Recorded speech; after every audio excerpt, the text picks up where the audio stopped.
ตาหน้าผ่านแผ้วพระเกี่ยวเจ้าต่างสามประการหมายมีพระพุทธพระธรรมพระสงฆ์อันเป็นสารณะที่เปิ่ง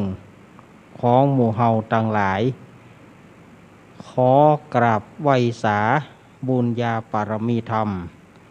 ท่านอาจารย์ท่านพ่อครูอภิวัฒนวิกรม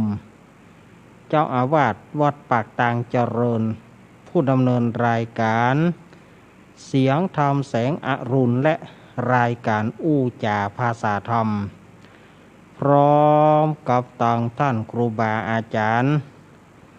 พระสงฆ์องค์สังฆเจ้าภิกษุสามเณรทุกรูปทุกองค์ที่ท่านได้เปิดวิทยุรับฟังอยู่ต่างวัดต่างวาได้ความเคารพอย่างสูงสุดยิ่งครับผมสวัสดีเจเจแล้วก็ขอแสดงความนับถือสวัสดีลุงแหนนตัวเนอร์พร้อมกันนี้ขอเจริญปอนอย่างคณะสัตยาติโยมศรัทธาสาธุชนคนดีเฮาทุกท่านมาปะกันแถมแล้วมาปะกันในรายการสารธรรมยามแรงประจำวันศุกร์ก็มาปะกันเหมือนเช่นเคยเฮาจะสลับซับเปลี่ยนกันตั้งแต่วันจันทร์ถึงวันศุกร์ผมขอสวัสดีต้อยเซนเมียงเหมือนกันนะครับผมขอกราบสวัสดีตุ๊กลุงดวนโอนลูกโดห้องเหมือนกันนะครับผมขอกราบสวัสดีพ่อหลวงอาคมเตสนาบ้านต้งโถเนาะผมขอกราบสวัสดีพ่อหลวงหนานเด้อผมขอกราบสวัสดีแม่หลวงนงเหมือนกันนะครับผมขอกราบสวัสดีแม่หลวงนงเด้อกราบสวัสดีครับรายการเฮาจะสลับซับเปลี่ยนกันไปวันจันทร์โดยวันจันทร์ถึงวันพุธนั้นก็จะเป็นท่านอาจารย์ท่านพระครูอภิวัฒนวิกรมวันอังคารแล้วก็วันพัด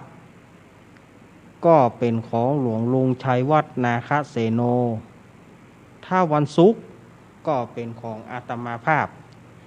สมณเณรรักปัญโยนันท์แห่งวัดสันเหมืองตำบลหนองล่องอำเภอเวียงหนองล่องจังหวัดลำพูนเป็นผู้รับผิดชอบ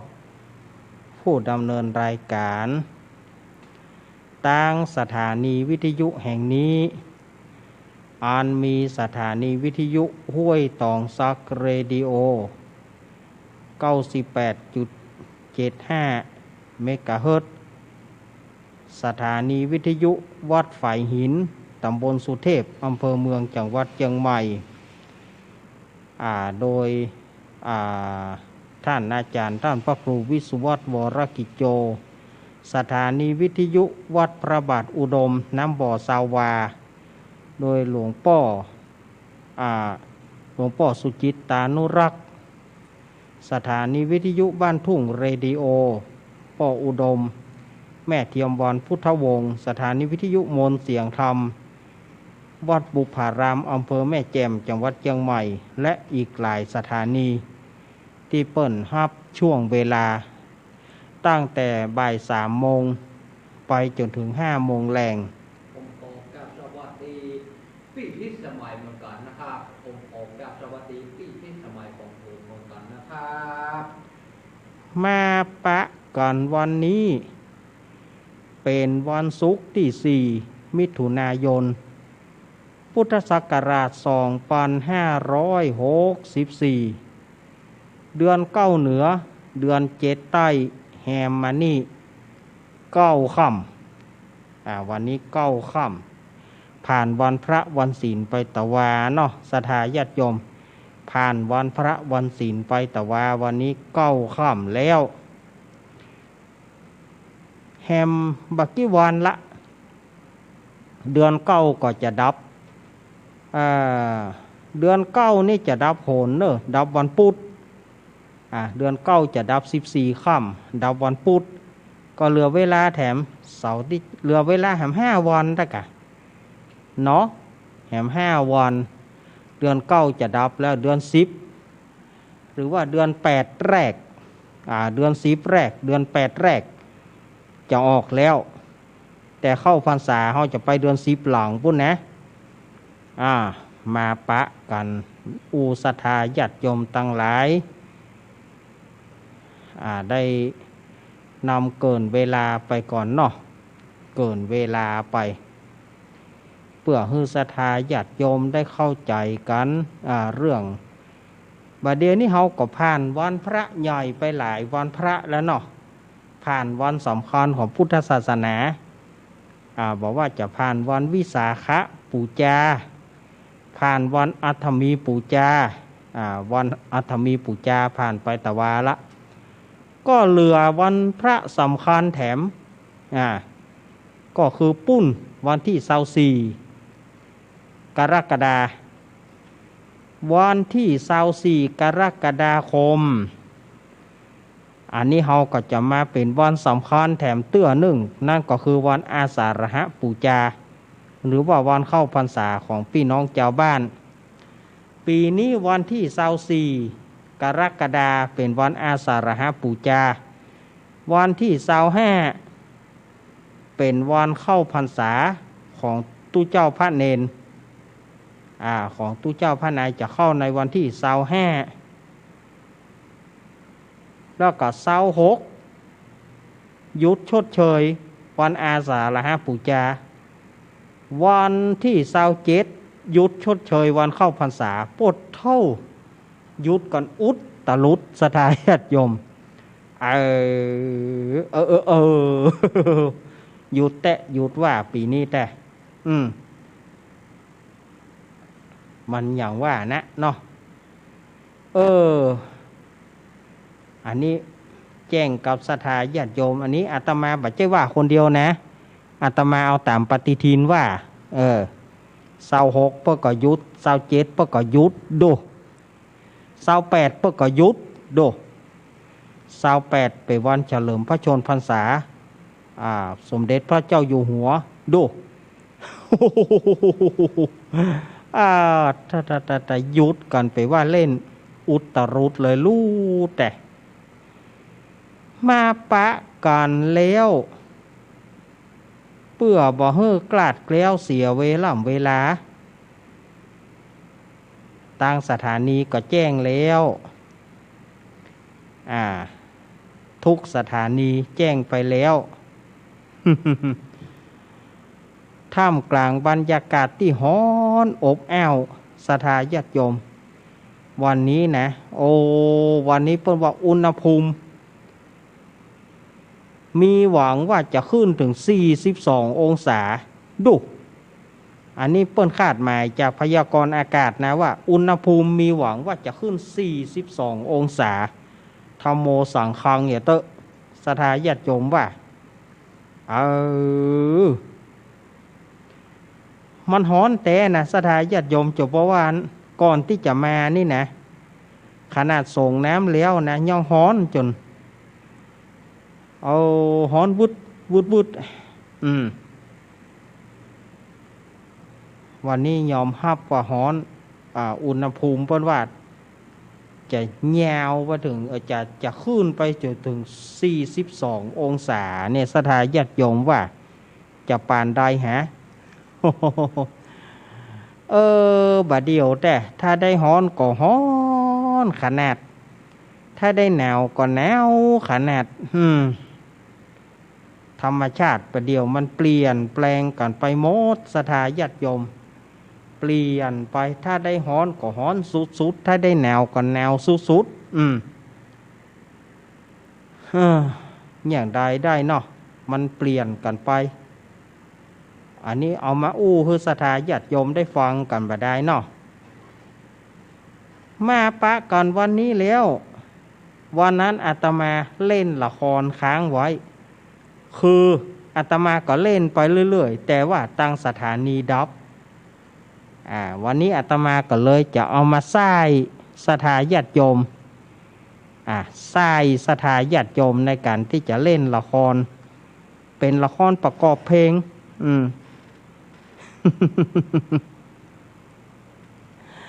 วันนั้นว่าไปว่ามาเจว่าสถานีดับหมดคอมก็ล่มเน็ตก็ล่มเอาบ่หัวเนอเฮาก็ว่าไปติ๊กๆสถาญาติโยมก็ว่าสถาญาติโยมเปิ้นโทรหาหลวงลุงเปิ้นโทรหาหลวงลุงเปิ้นว่าเน้นลักอู้ซ้ำไปซ้ำมาเฮาก็บ่ฮู้สถาญาติอันนี้อาตมาก็ต้องขอสุมาอภัยว่าอาตมาก็อู้ธรรมดานะอาตมาก็บ่ได้ซ้ำแต่ว่ามันเป็นเพราะว่าเป็นเพราะเครื่องปุ้น มันเป็นเพราะเครื่องปุ้นมันซ้ำไปซ้ำมาอาตมาก็บ่ฮู้อาตมาก็อู้ไปติ๊กๆนั่นนะ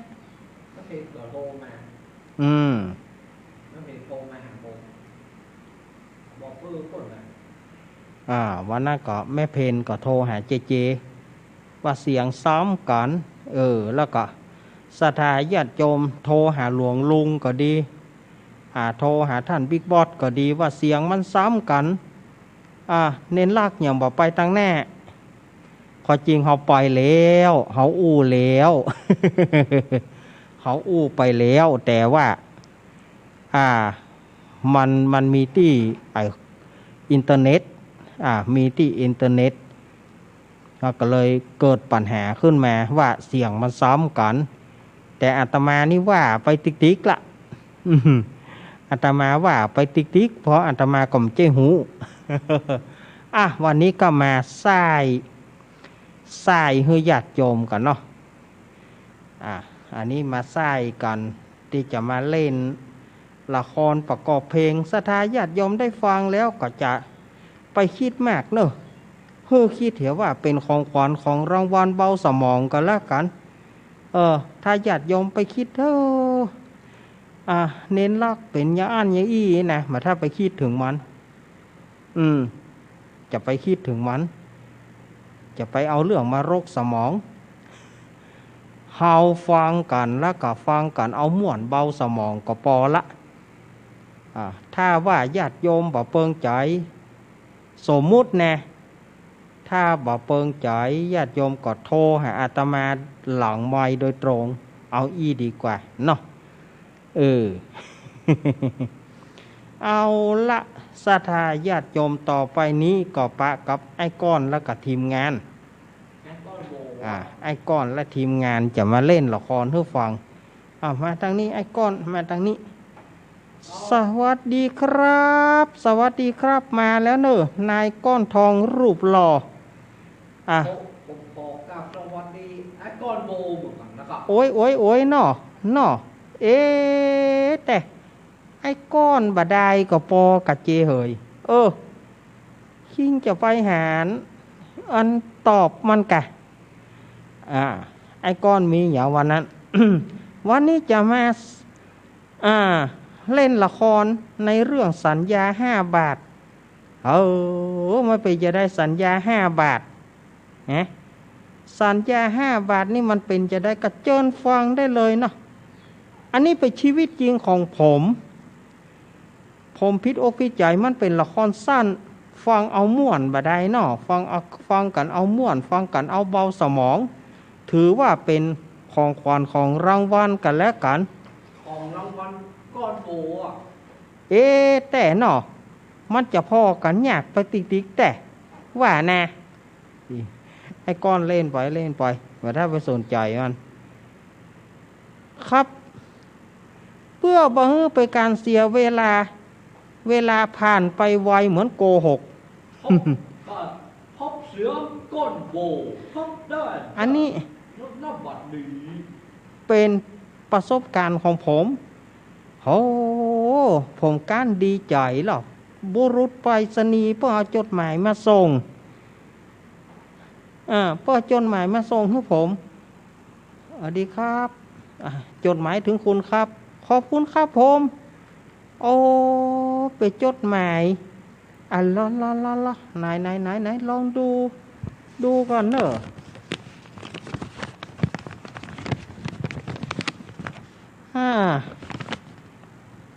ลุยเขียนติดหน้าซองมางามแต่ยิ้มก่อนอ่านตาหวานก่อนเปิดยิ้มเจ๊เถิดเปิดแล้วค่อยอ่านฮะไหนลองพออ๋อโอ้เดี๋ยวว่าใดพี่เราไปกันไม่ได้นะเราเลิกกันตั้งแต่วันนี้พ่อฉันได้แฟนดีแล้วอันยังนี่ประเด็นนี่ฉันได้แฟนดีแล้วแฟนของฉันชื่อพี่เจเจฉันรักพี่เจเจมากเขาดีต่อฉันมากส่วนพี่เราจบกันแค่นี้จบแล้วก็จบแค่นี้นะคะปลถ้าได้รับแล้วไม่ต้องตอบจบกันแค่นี้ปัดท่อแม่เฮ้ยเจ้าเฮ้ยก้าสแตมเหี่ย2 บาทก้าปากกาเหี่ยด้าม2 บาทก้าซองนายมันเหี่ยบ้านซองกำนายมันบ้านธรรมโมสังโฆพิษอกพิษใจเจนล้ำสัญญานี่นะเธอกับฉันฮักกันมานี่ปดโทกี่ปีกี่แรงมีก้าตะยากะจบลงแค่5 บาทไปบอกว่าบ่ต้องตอบพิษอกพิษใจ5 บาทเนี่ยบ่สัญญา5 บาท5 บาทบ่ตอบก็ได้บ่ตอบก็ได้บ่ตอบก็ได้โลกปอกันตะอีเนี่ยบ่สัญญากันมีค่าแค่5 บาทฮักกันมากี่ปีสัญญากันแค่5 บาทจบกันตึงปากกาตึงซองตึงสแตมปอละเนอสัญญา5 บาทปอกันตะอีมาต้องได้อู้กันแถม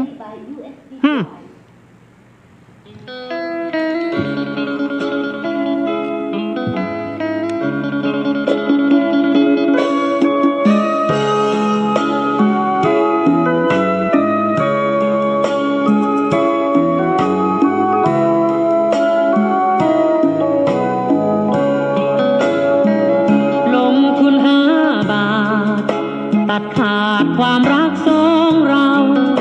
จดหมายในซองเก่าๆที่เจ้าส่งมาตัดรักซองติดสแตมป์กระดาษปากกาข้าคงไม่มาแต่มีอำนาจตัดรักที่ฟูมฟ้ากันมานานปีมีทางเลือกใหม่ไล่ส่งพี่พ้นทางโจรความฝันนานวันผูกร่นแม้เคยพร่ำวอนก่อนนี้ไม่อาจทำใจ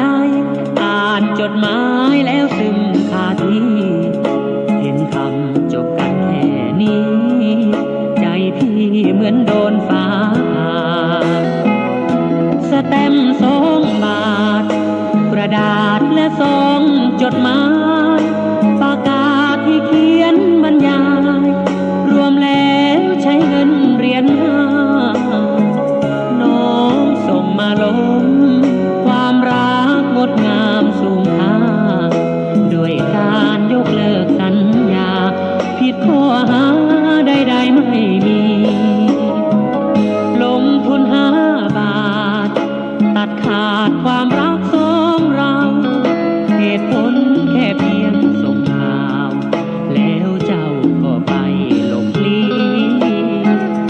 สัญญาด้วยใจ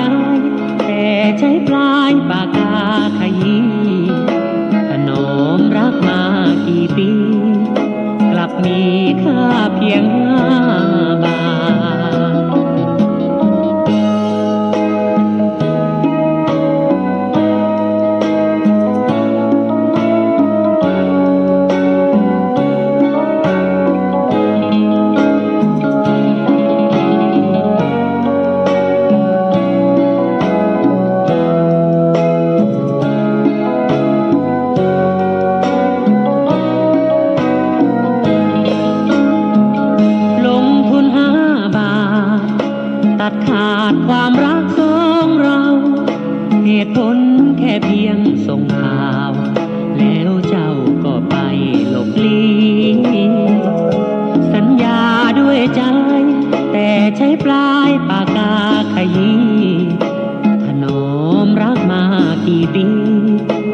มีค่าเพียง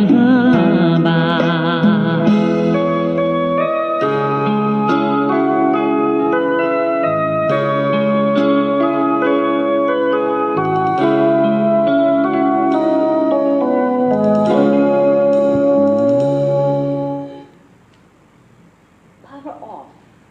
สวัสดีครับคุณก้อนอ่านจดหมายม่วนก็ครับมาซ้อมตับกันนี่เนาะ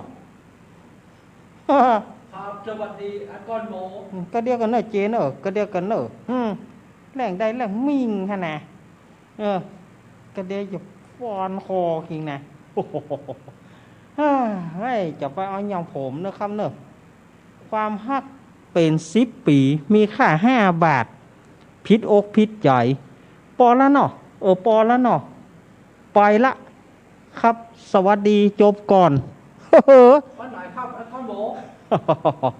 โจ๊กง่ายๆอะนะฮะละครตึงเรื่องโจ๊กง่ายๆอะนะ วันไหนอาก้อนโม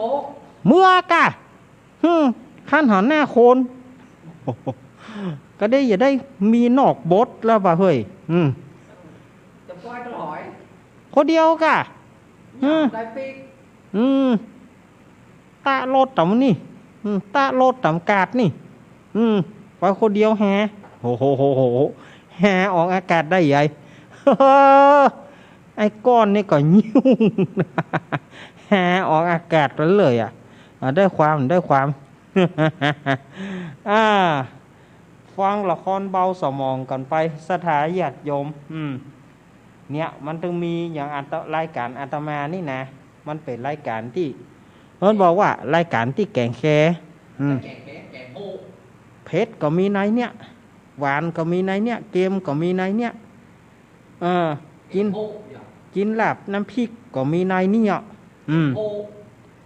มันเป็นอันที่ว่าฟังกันแล้วเบาสมองกันไปแบบต้องกึดนักเขาว่าเขาเครียดกันมาจากสถานการณ์ที่เขาหูกันอยู่แต่ที่แม่จันโทรมาบอกว่าแม่บุญมาสลีปาเปิ้นจะอยู่เราเป้าฟังในรอบจัดรายการนั่นหรอวันอังคารก็ลืมไปเหรอ วันอังคารเจบอกละแล้วก็อาตมาลืมไปแม่บุญมาสิริปาเนาะบัดเดี๋ยวนี้เปิ้นไปอยู่เหล่าเป้าเปิ้นท่าฟังขอบคุณเนอะแม่บุญมาเปิ้นท่าฟังรายการเปิ้นไปอยู่โดยลูกเปิ้นเหล่าเป้าวันนั้นไปว่าลืมไปเจก็บอกนั่นนะว่าประกาศทุกเปิ้นกำเนิดเปิ้นท่าฟังก็หูละแล้ววันนั้นมันอาตมาวันนั้นบอกฮู้ว่าเป็นอย่างมันถูกนิวรณ์ครอบงำสดายญาติโยมถูกนิวรณ์อย่างใดพอจะไหว้พระสวดมนต์ปัดเท่ามันค่อยหลับมันง่วงยาก็บ่ได้กินอย่างก็บ่ได้กินนะวันนั้นนะกินยาตามปกติเหมือนกันไปยาแก้เบาหวานมันบ่ใช่ยาง่วงเมื่อบัดธรรมดาเมื่อเขาบ่เข้ารายการมันก็บ่มีอย่างพอเข้ารายการเอาเลี้ยวปดโทวันนั้นถ้าจะสวดมนต์ถ้าจะสวดมนต์ถ้าจะวิทย์ไปวิทย์มาวันนั้นนะสุมาอภัยเนอะวันการหน้าอาตมาก็ยังมาแก้ตัวให้ใหม่เนอะวันนั้นตึงหูตัวเก่าอยู่ตึงหูตัวเก่าอยู่ว่าวันนั้นบัดถ้าจะสวดข้ามไปข้ามมาวันนั้น เนี่ยเปิ้นบอกว่านิวรณ์นิวรณ์หรือว่าถีนมิทะเนี่ยก็คือความง่วงเป็นมารเป็นมารมารบกวนเป็นมารมากวนมาคุยแม่บุญมาเปิ้นไปอยู่โดยลูกสาวเปิ้นเหล่าเป้าเปิ้นละวันนั้นอาตมาก็ต้องขอสุมาอภัยครับคณะสัทธาญาติโยมตัวเอาแล้วเนาะบัดเดี๋ยวนี้3:27 นาทีเอาเล่นนิทานอย่าเกิง เล่นละครเหี่ยเกิงต่อไปกับมาเล่านิทานกันดีกว่าเนาะมันเอาเล่าว่านิทานวันติ้งเน็ตโล่งเอามาใส่กับอันนั้นเล่าไปใบสี่แล้วอันนั้นบ่มีสามโมงเล่าอะไรอย่างว่ามันโล่งมันกู้อย่างกู้ใส่กับใส่ไปแล้วใส่ละครนี่ไงวันนี้อาตมาก็จะเอานิทานมาเล่าเนาะเพื่อฆ่าเวลาเอานิทานมาเล่าวันนี้อาตมาก็จะเอาความจริงมันเป็นนิทานชาดกนะเป็นนิทานชาดกแต่ว่าอาตมาใส่ชื่อเพื่อแถมใหม่ว่าส่วนแบ่งที่ไม่เป็นธรรมไปจะได้ถึงส่วนแบ่งที่ไม่เป็นธรรมอาตมาใส่ชื่อเรื่องความจริงเปิ้นมีในหนังสือเปิ้นมีนะนิทานเรื่องเนี้ยแต่มันเป็นชื่อเรื่องอะไรอย่างบ่ฮู้แต่อาตมาก็ลืมไปละแต่อาตมาก็เลยแต่งชื่อเขาเปิ้นหมายว่าส่วนแบ่งที่ไม่เป็นธรรมส่วนแบ่งที่บ่เป็นธรรมจะใดอาตมาจะเอามาเล่าให้ศรัทธาญาติโยมได้ฟังเปิดสายก็คงจะเป็นช่วงที่สองดีกว่าเนาะเพราะว่าช่วงที่สามช่วงแรกนี่เวลามันค่อนข้างจะน้อยถ้ามาเปิดสายก็กลัวว่ามันบัดตานมันบัดตานอย่างมันกำลังมอกม่วนแล้วเวลาหมด ฉะนั้นถ้าจะได้กับอาตมาจะเล่านิทานอย่างไปก่อนรอบสองเขาก็มาฟังเขาก็มาเปิดสายวางสายเพื่อศรัทธาญาติโยมได้ฟังกันอาตมาจะเอาในนิทานชาดกเรื่องส่วนแบ่งที่ไม่เป็นธรรมมันเป็นจะได้แฮะไผ่แบ่งอันอย่างกันไผ่แบ่งอันอย่างกันนี่เนาะ เมื่อมาละในสมัยที่พระพุทธเจ้าของเฮาประทับอยู่ที่พระวิหารเชตวันพระพุทธเจ้าของเฮานั่นเปิ้นประทับอยู่ในพระวิหารเชตวันในเวียงสาวัตถีในพระนครสาวัตถีนั่นแหละในครั้งนั้นก็เกิดเหตุการณ์ขึ้นเกิดเหตุการณ์อันหยังเปิ้นว่ามีภิกษุหรือว่ามีตู้เจ้าตนหนึ่งตู้เจ้าตนนี้สะสมเข้าของไว้เรียกว่าไปที่ไหนจะต้องรีบเอาของเปิ้นคือถือว่าเป็นตุลาการจะได้เป็นผู้ตัดสินคดีผู้ตัดสินอย่างนั้นอย่างนี้แล้วก็รีบเอาของเปิ้นมาฉะนั้นวัดที่ตู้เจ้านี่อยู่ตู้เจ้าตนเดียวเนี่ยอยู่3วัดศรัทธาญาติโยมอย่างใดว่าตู้เจ้าตนเดียวอยู่3วัดคือเอาจ้องไปไว้วัดหนึ่งนะสะสมจ้องไว้วัดหนึ่งสะสมเกิบไว้วัดหนึ่งแล้วก็ยังบัดเตื้อสะสมบาทเครื่องอัฐบริขารไว้แถมวัดหนึ่งโหย่านล่ำเรือเกิบจะมีกี่กู้ล่ำเรือเกิบจะมีกี่กู้ล่ำเรือจ้องจะมีกี่อันล่ำเรือเอามาปั่นกันพ่องเว้ยอาตมาจะได้เอาไปตานเฮ้อผู้ที่ป่นบะหมี่พ่องเหรอเอามาพ่องเหรอจ้องก็ดีเกิบก็ดี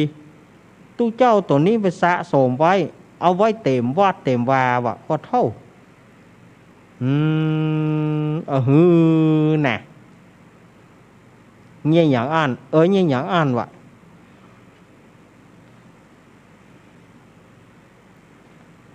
พอถึงฤดูออกพรรษาตู้เจ้าตัวนี้ก็จะออกไป ไปเอี่ยวจะเพื่อจะไปเฝ้าพระพุทธเจ้าเรื่องมันตู้เจ้าตัวนี้จะไปเฝ้าพระพุทธเจ้าที่พระวิหารเชตวันก็ลากครัวนะลากครัวลากล้อนะล้องัวเนี่ยลากครัวไปบางส่วนดูแสดงว่าวัดที่เอาของไว้นะมันเต็มลากครัวเอาล้อลากครัวไปว่าจะเอาไปที่วัดพระเชตวันเอาสะสมของไว้อันล้ำเหลือทีนี้ก็ไปก่ายไปวัดแห่งหนึ่งเป็นวัดน้อยถ้าจะเป็นถ้าอูบเดียวก็เพื่อเขาว่าอย่างสำนักสงฆ์ที่พักสงฆ์ไงเนาะตู้เจ้าตัวนี้กับไปหารเข้าใส่วัดนะกะวัดนี้น่าจะมีอะไรอย่างสักอย่างตู้เจ้าตัวนี้เตียวลากล้อมาถึงที่ มาถึงที่หน้าวัดท่านน่ะหน้าวัดน้อยแห่งหนึ่งก็ปรากฏว่าหญ้าหวานสุมาเนอะหญ้าหวานตีนพอหญ้าหวานตีนแล้วตู้เจ้านี่ก็เต้าลงคือไปสะดุดต้องสะดุดก่อหญ้าหวานแข้งก็ตกโบะตู้เจ้าตัวนี้ก็บอกว่าในวัดนี่ต้องมีอะไรอย่างสักอย่างแน่ลางเฮาบ่ดีเฮามาเต้าที่นี่แสดงว่าวัดนี้ต้องมีอะไรอย่างสักอย่างหนึ่งบ่ได้เขาจะต้องเข้าไปลูกเขาจะต้องเข้าไปพอว่าในวัดนี่มีอะไรอย่างมีอะไรพ่องตู้เจ้าตัวนี้ก็เลยปลดงัวเพราะตู้เจ้ามีงัวล้อกันนะปลดงัวเอางัวไปกินแย่งัวกับผ้าเหลืองมันบรรทุกกันมาใช่กะแล้วอย่างตู้เจ้าตัวนี้ขับล้อคนเดียวงัวยังบ่ล้อเขาใส่ปกติงัวกับผ้าเหลืองมันจะถูกกันนะบ่หัวเนาะตู้เจ้าตัวนี้ก็ปลดงัวปลดล้อแล้วก็เตียวเข้าไปในวัดน้อยพอเตียวเข้าไปที่วัดน้อยนะก็ไปหารใส่ตู้ป่อ2 ตนกำลังลู่ของกันแบ่งของกันบะลงตัวท่านตู้เจ้าตัวนี้ก็เงี่ยงหูฟังเงี่ยงหูฟังพอว่ามีอย่างตู้เจ้าตู้ป่อถึง2 ตนนะลู่ของกันเอาผ้านั่นมาผ้าเนื้อหยาบมี2 ผืนผ้าเนื้อดีมีผืนเขาจะเอาเนื้อดีเนื้อหยาบนั่นท่านเอาไปตู้เจ้าตู้ป่อทางตนก็ไปได้จะได้ผ้าเนื้อหยาบเนี่ยมันต้องไปใจเปิงกับเฮาเปิงกับตู้ป่อปุ่นมาเปิงกับเฮาจะได้เถียงกันบะลงตัวลู่ผ้ากันสดาญาติโยมเฮ้ยตู้ป่อเฮ้ยก็ไปลู่ก็มีดเล่นเกิงฮะน่ะโกกโปกก็ป่านก็ไปแล่อันตู้ป่อ2 ตนนี่ก็ปอมอกเนาะลู่ในสุดก็แบ่งกันบะลงตัวเพราะว่ามีผ้าเนื้อหยาบ2 ผืนมีผ้าเนื้อดีผืนก็ป่านผ้าเนื้อหยาบก็ไปเหี่ยคนผืนแล้วผ้าเนื้อดีก็ป่านเกิงหั่นกาอันนี้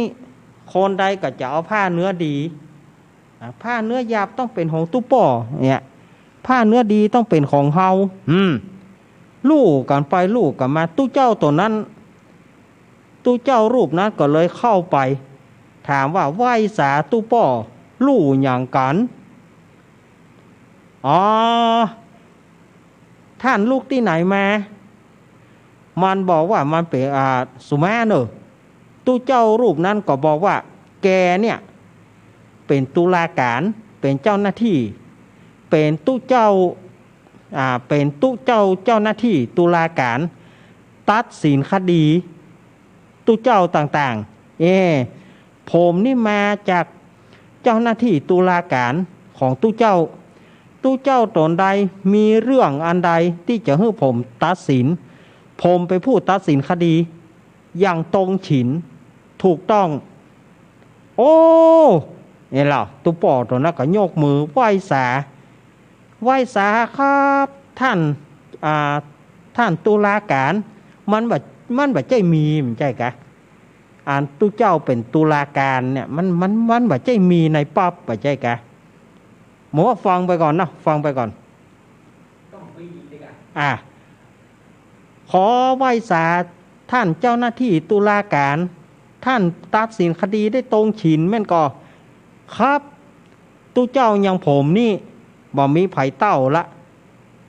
อันเปิ้นจะให้ผมมาตัดสินคดีก็ตู้ป่อเขามีเรื่องอย่างคือว่าผมเขานี่นะไปได้ผ้าเนื้อหยาบจากโยมมา2 ผืนแล้วก็มีผ้าเนื้อดีผืนหนึ่งผมเขาแบ่งกันเนี่ยตู้ป่อตัวนี้ก็จะเอาเนื้อดีผมก็จะเอาผ้าเนื้อดีแล้วก็ผ้าเนื้อหยาบแผ่น2 ผืนผมเขาเนี่ยแบ่งกันบ่ลงตัวขอท่านตุลาการช่วยตัดสินช่วยแบ่งให้มันถูกต้องตัวเด้อครับขอไหว้สาเตอะนี่ล่ะอย่างนี้นี่เองหรือไม่ยากมานี่เอาผ้ามารวมกันเอาผ้า3 ผืนนั่นไหมตู้เจ้าตัวนั้นนะเอาผ้า3 ผืนนั่นไหมเอามารวมนี้3 ผืน1 2 3ได้ครบพอดีตู้ป่อองค์นี้เอาผ้าเนื้อหยาบผืนนี้ไปตู้ป่อองค์นี้เอาผ้าเนื้อหยาบผืนนี้ไปส่วนผ้าเนื้อดีนั้นเป็นรางวัลของผมผมตัดสินผมต้องได้ผ้าเนื้อดีผืนนี้ไปละเนอตู้เจ้าตู้ป่อ2 ตนก็โหอย่างยายท่านปิ้งมาก่อนตู้เจ้าตนที่เป็นตุลาการนี่ก็เปิดแล้วแหละพอลากล้อขล่มปุ่นอากาไปเผื่อวัดเชตวันมหาวิหารปุ่นตู้ป่อ2 ตนก็เอาข้าเถียงกันล่ะหาว่าแล้วว่าป่านกันให้มันถูกต้องตู้ตัวนั้นเอาผ้าดีไปเห็นแล้วหาว่าแล้วว่าอย่างประเดียวแง่ใดส่วนแบ่งนี่มันบ่เป็นธรรมลูก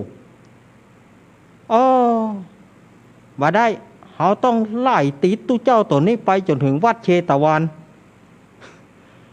ตู้ป่อ2 ตนก็โล่นแหละโล่นเท่าโล่นเทิบนะโล่นเท่าโล่นเทิบก็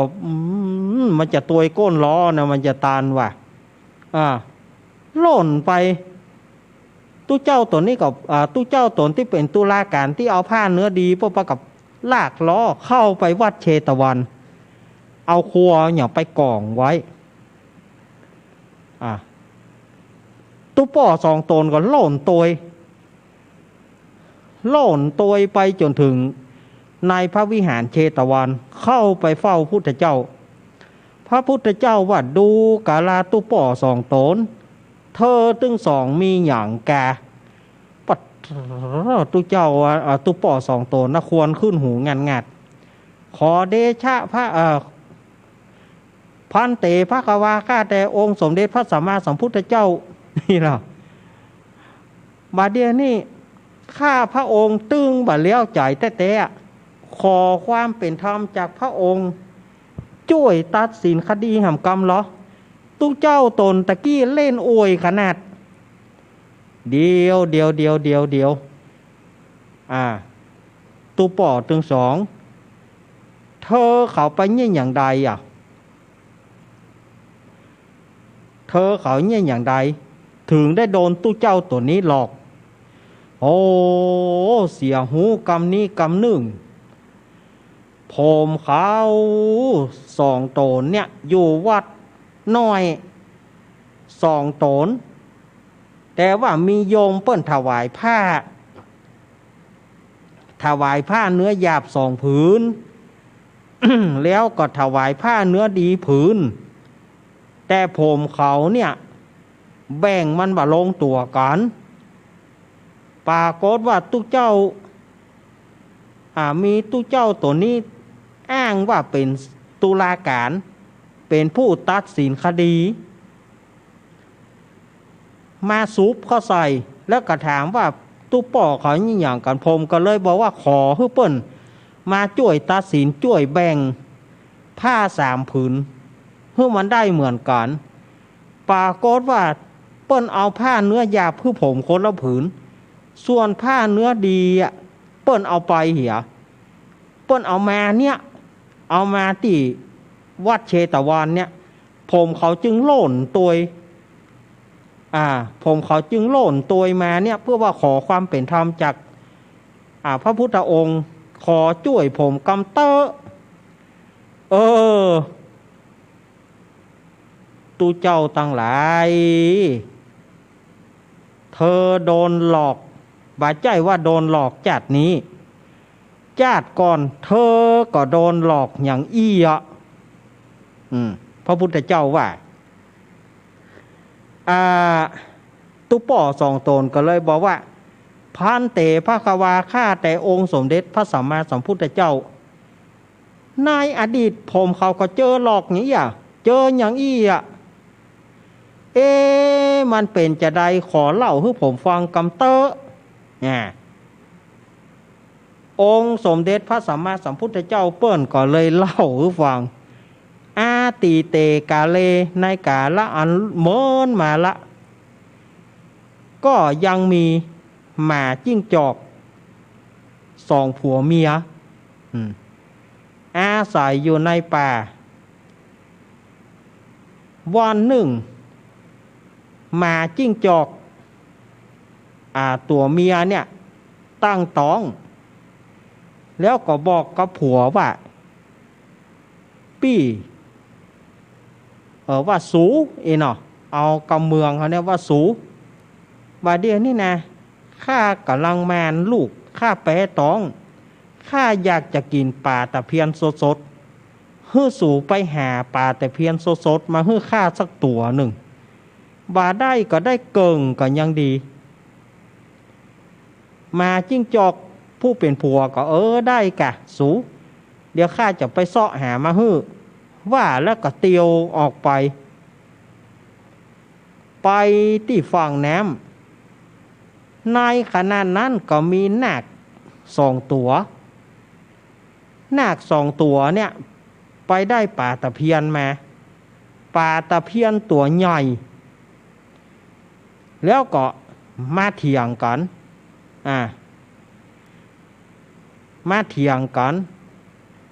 ว่าคนหนึ่งก็จะเอานาคตัวหนึ่งก็จะเอานาคตัวหนึ่งก็จะเอานักก็เลยเถียงกันมาจิ้งจอกก็เลยไปถามว่าเฮ้ยนาคตึงสองเถียงกันเรื่องหยังโอ้ท่านมาจิ้งจอกขอตัดสินคดีคือกำเตอะขอแบ่งของนี่คือกำข้าเขาได้ป่ามาหามมาที่ฝั่งน้ำเนี่ยปลาตัวบะเล็กบะเล่นหามมาแต่ว่าข้าเขาสองตัวข้าได้ส่วนที่นักบาเดียนี่แบ่งกันบะลงตัวเพราะว่านาคตัวนี้มันก็บอกว่ามันเป็นคนไปปะแต่ที่จริงข้าเป็นผู้ไปปะข้าขอเอานักกว่านี้นาคตัวนั้นก็บอกโอ้ไปยังได้ยังไงข้าต้องได้นักกว่านี้เพราะว่าข้าเป็นคนไปปะก่อนลูกแล้วไปห้องหนักกำตวงมาหามเอาฉะนั้นข้าได้น้อยข้าบ่ปอก็นาคทั้งสองก็ทุ่มเถียงกันมาจิ้งจอกก็เพื่อว่าข้าได้ป่าไปฮื้อเมียมันเรื่องก็เลยบอกว่าเอาอย่างอีเฮาจะตัดสินมาเฮาจะแบ่งฮื้อเต่ากัน เขาจะแบ่งให้เต้ากันมานี่ท่านเขาป่าวางไหนป่าวางที่นี่อ๋อนี่นอนี่จุดนี้มาจิ้งจอกก็วัดพอขนาดป่าแล้วก็ครบหัวออกครบส่วนหัวออกแล้วก็ครบส่วนหางออกเขาแบ่งขึ้นแล้วนะนาคตัวนี้เอาหัวไปนาคตัวนี้เอาหางไปแล้วส่วนกลางตัวเนี่ยเป็นก้าจ้างของเขาก้าเขาตัดสินคดีก้าเขาเป็นตุลาการตัดสินคดีตัวป๋าเป็นของเขานาคตัวนี้เอาหัวไปนาคตัวนี้เอาหางไปว่าแล้วมาจิ้งจอกก็กราบเอาตัวป๋าเอาไปให้เมียมันกิน องค์สมเด็จพระสัมมาสัมพุทธเจ้าเปิ้นก็ได้เล่าให้ฟังแล้วก็สรุปว่าตูเจ้าทั้งสองเฮ้ยนาค2 ตัวในจาดนั้นก็ได้แก่เธอถึง2ส่วนว่ามาจิ้งจอกก็คือตูเจ้าตนที่แบ่งครัวเนี่ยบ่เต้ากันนั่นแหละส่วนว่าลูกขาเทวดาที่หูหอนนั่นก็คือเฮาตถาคต เจ็บก่อสดายญาติโยมซึ้งใจก็เจ็บก่อส่วนแบ่งที่ไม่เป็นธรรม ก็ปานกันให้มันถูกต้องอย่าเนาะก็ตีกับนาคถึง2เนี่ยจะกล้าป่าก็ให้มันได้ส่วนกลางฮักเอากลางลำให้กันเนาะฮักเอากลางลำหันปานกันไปแหละหมอหนึ่งมันก็ได้เกิงหัวไปหมอหนึ่งก็ได้เกิงหางไปก็ได้ตัวเกิงตัวกลางลำน่ะก็เอาไปแหละส่วนผ้า3 ผืนก็เหมือนกันก็ผ้าเนื้อหยาบนั่น2 ผืนแฮมผืนก็โก๊กเกิงก็ง่ายว่าง่ายนี่มาลู่กันในที่สุดก็เสียเจิงกับตู้เจ้าเจ้าเล่ผ้าเนื้อดีของผม กล้าผมตัดสินเสียหูกำนี้กำหนึ่งเนี่ยสดายญาติโยมเฮ้ยปนบอกว่าเนี่ยเนอะเสียน้อยเสียยากเสียมากเสียง่ายก็ปานก็ให้มันถูกเกี่ยวกับเลี้ยวหั่นน่ะมันจะเหลือมีดไปที่ไหนเนาะไอ้หยังมันก็บ่เหลือมีดไปที่ไหนวางเกิงฮะแกเนี่ยจะเอานี่บ่จะเอาก็เกิงป่านเกิงก็ไปล่อกันนะไผไปหยิบไปจีวรก็ได้เหรออันนี้เมาลู่กับไปลู่กันมาเสียท่าตุลาการตุเจ้าขี้จุแต่ตุเจ้าขี้จุก็บ่ใจว่ามันมีสมัยไหนสมัยพุทธกาลขนาดต่อหน้าพระพุทธเจ้าก็ยังมีอยู่นะตุเจ้าที่ขี้จุขี้โกงก่อนเนาะนับภาษายังในจัดปัจจุบันนี้ ไอ้อย่างจะขี้จุขี้ไล่กันมันตึงมีหรอมันตึงมีเจนใดเจนเบาอาตมาก็เอามาเล่าให้ศรัทธาญาติโยมตั้งหลายได้ฟังกันเนาะว่าเนี่ยเปิ้นว่าอย่างก็คนโบราณเปิ้นว่าวางกินน้ำห้วยแน่น้ำฟ้าบ่ไหลลงหอมเนี่ยอาตมาจึงใส่ชื่อว่าส่วนแบ่งที่ไม่เป็นธรรมก็มันจะไปเป็นธรรมได้จะได้เรื่องอย่างตู้เจ้าตัวนั้นจะเอาผ้าเนื้อหยาบผ้าเนื้อหยาบนั่นมันมี2 ผืนนี่ผ้าเนื้อดีมันมีผืนเดียวนี่เขาก็เอาผ้าเนื้อดีนะวันค่ำมากันขณะนี้เป็นเวลา 15:51 นาที 51 องศาเซลเซียสก็เหลือเวลาแถม10 นาทีศรัทธาญาติโยมเหลือเวลาแถม10 นาทีจะเปิดสายก็คงบัดตอนละเหลือเวลาแถม9 นาที อู้กันเอาม่วนๆเนาะสถานจะยงก็ได้ก็ยังมีนิทานแหนมนะก็ได้ก็ยังมีนิทานแหนมอยู่เนอะเดี๋ยวช่วงหลังช่วงเครื่องช่วงชั่วโมงหลังชั่วโมงหลังนี่อาตมาก็จะมีนิทานแหมเรื่องหนึ่งอันนี้ก็ เป็นนิทานชาดกเหมือนกันเป็นนิทานจาดหนึ่งของพุทธเจ้าก็คือเป็นนิทานที่ป่ออิจฉาลูกหานว่าเมียเอาใจลูกเมียนี่อุ้มลูกพะเนาพะนอเพราะว่าลูกน้อยอาบน้ำป้อนเข้าป่อผู้เป็นป่อเนี่ยโคตรสั่งให้กกแข่งกกขาสั่งให้กกตีนกกมือแล้วก็ฟันคอลูกแล้วพาเอาตับไตขวในเอาจี่แก้มเหล้าดูเขาว่าความอิจฉาลูกตัวเก่าอิจฉาที่ฝ่ายภรรยาเอาใจลูกฝ่ายผู้เป็นป่อเนี่ยขอยก็เลยสั่งฆ่าลูกตัวเก่าเรื่องราวจะเป็นอย่างใดนั้นรอสักกำหนึ่งเปิ้นโทรหาเจเนอะฝ่ายบ่หัวศรัทธาญาติโยมสาธุชนทั้งหลายได้ฟังนิทานแต่ละเรื่องที่อาตมาเอามาเล่านี้อาตมาก็ก้อนเอาจากในนิทานธรรมนะเนอะเอามาจากชาดกเอามาจากเรื่องที่เปิ้นเล่าสืบกันมาเอาละอาตมาภาพจะขอลาคลื่นลุงโดมเหี่ยก่อนอาตมาลาคลื่นลุงโดมก่อนคลื่นลุงโดมนั้นได้1 ชั่วโมงแล้วต่อไปคลื่นสีขาวเฮาก้อยมาปะกันในช่วงที่2ของรายการขอบคุณป้ออุดมแม่เทียมวรพุทธวงศ์ที่ได้เอื้อเฟื้อเวลาให้กับอาตมา1 ชั่วโมงแล้วก็ขอบคุณคลื่นสีขาวทุกสถานีที่เอื้อเฟื้อเวลาให้เก้ากับผมอาตมาภาพได้นำเอาสาระต่างๆมาอู้กำเดียวคลื่นสีขาวของเฮาช่วงที่2คลื่นต่างๆยังอยู่แต่คลื่นป้ออุดมนั้นเปิ้นคลื่นป้ออุดมนั้นเปิ้นลาก่อนเนออาตมาก็ลาคลื่นป้ออุดมไว้เพียงแต่เอาไว้แหมช่วงหนึ่งเดี๋ยวก็ปะกันเนอเจริญปอน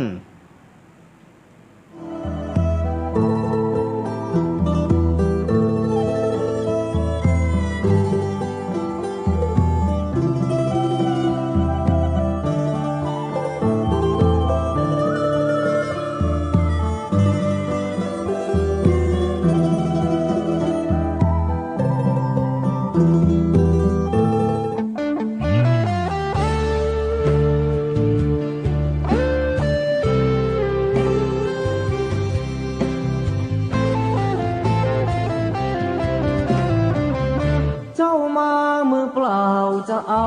อะไรเมื่อตอนเจ้าไปเจ้าก็ไปมือเปล่าเช่นกันชื่อเสียงหยดลาบหากเอาไปไม่ได้สักอันแล้วใหญ่ยื้อแย่งแข่งขันก็ป่วยกัน